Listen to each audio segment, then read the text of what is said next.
এজন্য আল্লাহ বললেন আল্লাহকুমুত তাকাসুরু হাত্তা যুরতুমুল মাকাবির, তোমাদের লোভ লালসা কশিন কালে না তোমরা কবরে ঢুকবা।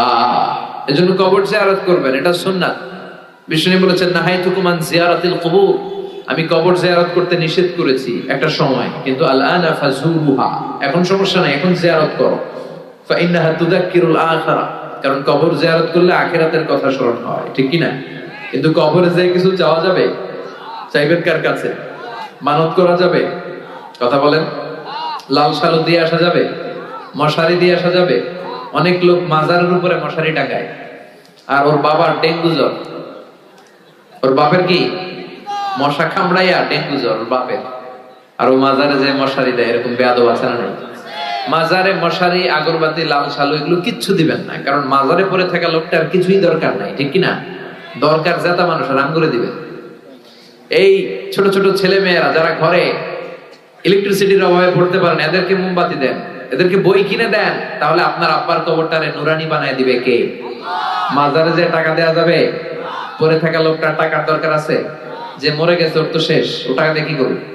কথা কি বুঝতে পেরেছেন? এজন্য কবর জিয়ারত করব, কিন্তু কবর কেন্দ্রিক কোনো ভণ্ডামি সাথে ইসলামের কোনো সম্পর্ক। মাজার কেন্দ্রিক ভণ্ডামি বাংলাদেশে আছে না নাই? সারা বছরে একদিন গোসল করে, ওই গোসলের পানি মুরিদরা খাইয়া সাবার করে ফেলে, আছে না নাই? এগুলো ভণ্ড, এগুলো কি? ছাইড়া দে ভণ্ডামি, দোদেল বান্দা কালমা চোর, না পায় শ্মশান না পায় ঘোর, দিন থাকিতে আয়রে পথে ছাইড়া দে ভণ্ডামি, ভণ্ডামি ভণ্ডামি ভণ্ডামি, ছাইড়া দে ভণ্ডামি, ঠিক কিনা?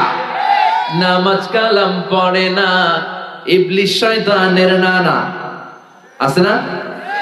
নামাজ রোজা করে না, ইবলিশ শয়তানের নানা, ধর্মের একখান খুঁটি ধইরা কয়দিন করবা হয়রানি, ভণ্ডামি ভণ্ডামি ভণ্ডামি, ছাইড়া দে ভণ্ডামি। চিল্লায় বলেন ঠিক কিনা? এগুলোর সাথে ইসলামের কোন সম্পর্ক? এজন্য আল্লাহ বলেন আল্লাহকুমুত তাকাসুরু হাত্তা যুরতুমুল মাকাবির, কবরের যাওয়ার আগ পর্যন্ত তোমাদের টনক নড়বে না। কাল্লা সাউফা তা'লামুন সুম্মা কাল্লা সাউফা তা'লামুন, যখন কবরে ঢুকবা তখন বুঝবা, অচিরেই বুঝবা, তখন শুরু হবে ফাইনাল খেলা। তখন কি খেলা? তখন আসল বিচার হবে, যে বিচার দুনিয়াতে তোমরা পাও নাই ওই বিচার হবে, ঠিক কিনা? দুনিয়াতে কত মানুষের লাশ নালার ভেতরে, ডোবার ভেতরে পাওয়া যায়, হাত বেঁধে পা বেঁধে হত্যা করা হয়েছে, গুম করা হয়েছে, আছে না নাই?